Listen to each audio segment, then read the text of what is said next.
Hello दोस्तों, जय हिंद। कैसे हो आप सब? एक बार आपके अपने चैनल एग्ज़ाम ट्रैक पर आपका बहुत बहुत स्वागत है।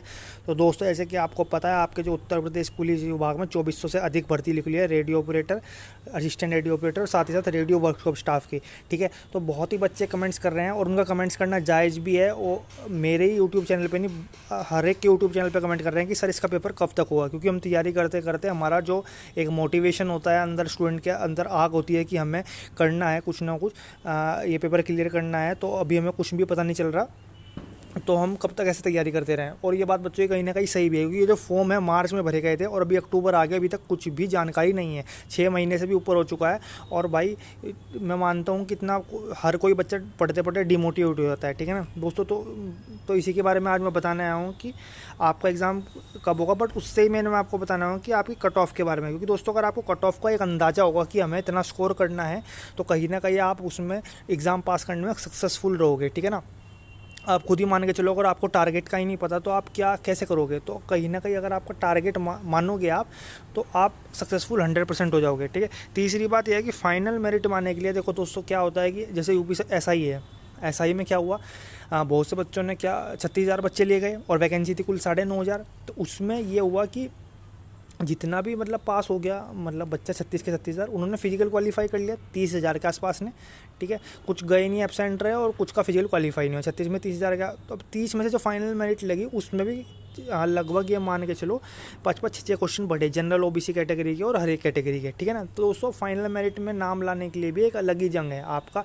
अगर फिजिकल के लिए कॉल आ गई, अच्छी बात है, वो आपके लिए अच्छा है। बट अगर आपके ज़्यादा मार्क्स नहीं है, जितना आपका फाइनल मेरिट से कॉल आई उससे 5-6 क्वेश्चन ज़्यादा नहीं है, तो भाई आपका ये मान के चलो कि फाइनल मेरिट में नहीं हो, चाहे आप फिजिकल भी क्वालिफाई कर लो, उस चीज़ का फ़ायदा क्या हुआ, क्योंकि नौकरी तो मिल रही है। ठीक है, तो उस चीज़ के मैं आपको बताऊंगा। ठीक है, तो बिना कुछ देरी करते हुए सबसे पहले मैं कट ऑफ के बारे में बताता हूँ।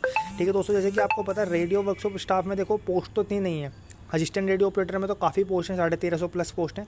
रेडियो ऑपरेटर में 950 प्लस हैं। बट रेडियो वर्कशॉप स्टाफ में कुल आपकी 120 पोस्ट हैं। ठीक है ना, 120 प्लस पोस्ट हैं आपकी रेडियो वर्कशॉप स्टाफ में, जो कि इतनी ज़्यादा नहीं है। ये बात आपको ही पता है, यूपी इतना बड़ा आपका प्रदेश है, उसके लिए हिसाब से इतनी ज़्यादा नहीं है। और जहाँ तक कि फॉर्म है, ये लगभग भरे गए हैं जितने रेडियो ऑपरेटर में भरे गए हैं ना, आप 75,000 के आसपास, उतने ही आपके रेडियो वर्कशॉप स्टाफ में भरे गए हैं। ठीक है, तो कंपटीशन रेडियो ऑपरेटर से बहुत ज़्यादा रहने वाला है, क्योंकि रेडियो ऑपरेटर में 950 प्लस पोस्ट हैं और इसमें कुल 120।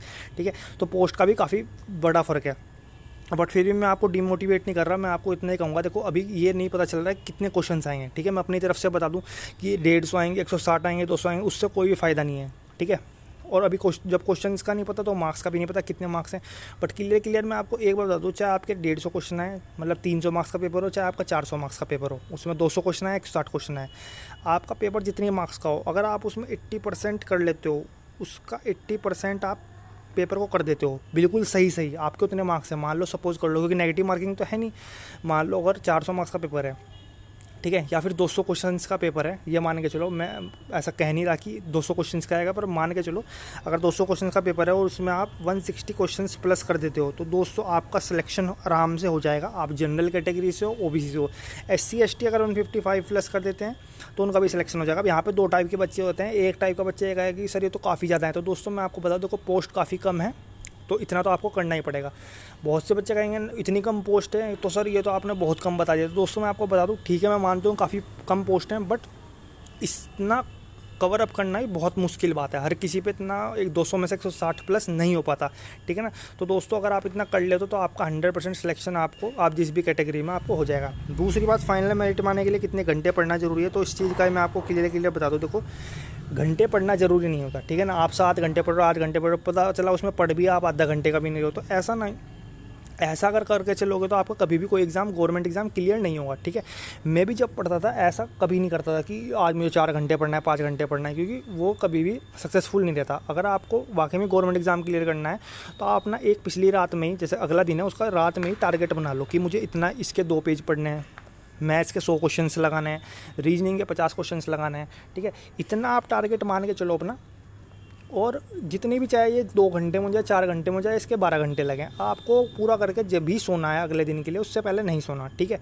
अगर आप ऐसा करके चलोगे तो आपका एग्ज़ाम में 100% कह रहा हूँ, मेरी खुद की आइडियोलॉजी अपनाई हुई है, 100% आपका हो जाएगा। पहले मैं पहले जब मैं कॉम्पिटिशन की उसमें आया था शुरू में, मैंने बहुत टाइम टेबल बनाया कि 8 से 9 ये करूँगा, 9 से 10 ये करूँगा, बट एट लास्ट मुझे पता चला कि कुछ भी फॉलो अप नहीं हो पाता। एक हफ्ते से ऊपर सबके मोटिवेशन डाउन होते हैं और कुछ भी नहीं हो पाता, ठीक है। ना तो पढ़ाई हो पाती और ना ही ये टाइम टेबल फॉलो हो पाता।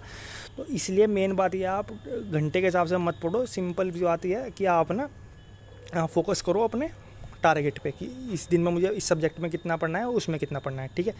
अब बात कर लेते हैं भाई एग्ज़ाम के किस मंथ में होगा। तो दोस्तों ये तो मैं आपको बता दूं, जो आपकी कंपनी है वो तो फाइनलाइज़ हो गई। जैसे कि आपको पता 6 अक्टूबर के लिए आपका वो आया था, तो 6 अक्टूबर को फाइनलाइज़ हो चुकी है आपकी कंपनी, क्योंकि अगर नहीं होती तो दोबारा एक नोटिफिकेशन और आ जाता, ठीक है। तो ये चीज़ तो अब जहाँ तक कि एग्ज़ाम की बात दोस्तों मैं बता दूँ, अगर फाइनल जैसे कंपनी फाइनल होगी तो ज़्यादा से ज़्यादा 1 महीना लगेगा आपको कंपनी को और यूपीपीआरबी बोर्ड को फिर से रीअरेंजमेंट करने में और सभी का roll number wise admit card भेजने में। तो मैं आपको ज़्यादा से ज़्यादा बता देता हूँ कि 6 अक्टूबर से आप 6 नवंबर मान लो, उससे 15 दिन और फालतू लगा लो, तो आपका करीब कहीं ना कहीं 16 नवंबर से लेकर 25 नवंबर के बीच आपको आपका एग्ज़ाम देखने को मिलने वाला है तीनों का, ठीक है। अब ये भी मैं कह नहीं सकता कितनी शिफ्ट में होगा, बट इतना जो मैंने आइडिया लगाई है 100% ट्रू है, आप देख लेना। एक बात हो रहा है, जो बच्चा भी डिमोटिवेट और पढ़ नहीं रहा तो उसके लिए बहुत ख़राब बात है, उसका ये भी एग्ज़ाम क्लियर नहीं होने वाला है। बता दो, एग्ज़ाम उसी का ही क्लियर होगा, क्योंकि पोस्ट काफ़ी कम है। जो लगातार मार्च से पढ़ता आ रहा है और जब तक नहीं छोड़ेगा, जब तक एग्ज़ाम उसका हो ना जाए, जिस दिन एग्ज़ाम ना हो जाए, ठीक है। तो अगर आप ऐसा करते हो तो जब भी आपका एग्ज़ाम क्लियर हो पाएगा। बाकी इससे रिलेटेड कुछ भी पूछना हो तो नीचे कमेंट सेक्शन में कमेंट कर दिया करो, मैं जब भी टाइम मिलेगा मैं रिप्लाई कर दूंगा। और वीडियो को लाइक करना, चैनल को सब्सक्राइब जरूर कर दिया करो। उससे क्या होगा, आगे जितनी भी मैं आपको इंपॉर्टेंट जरूरी आपके गवर्नमेंट जॉब से रिलेटेड वीडियो बताऊंगा वो आपको मिलती रहेंगी। ओके, जय हिंद।